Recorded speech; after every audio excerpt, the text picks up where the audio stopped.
సైన్యములకు ముందు నడుచున్న రాజు ఎంతో టీవీగా ఉన్నాడు అని సామెతల్లో ఒక మాట ఉంటుంది. ఈ ఆగస్ట్ మాసంలో ప్రభు యొక్క సైన్యంలో ఆయన పనివారుగా ఆయన రాజ్య వ్యాప్తిలో ఉండాలని నేను ఆశపడుతున్నాను.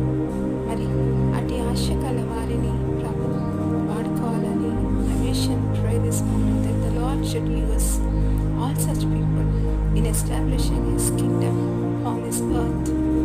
మరి కీర్తనలో ఒక మాట ఉంటుంది, అదేంటంటే దేవుని రథములో సహస్రములు ప్రభువు వాటిలో ఉన్నాడు. If we see the context of the scripture in Psalms, మరి దేవుడు ఒక కొండను తన నివాస స్థలముగా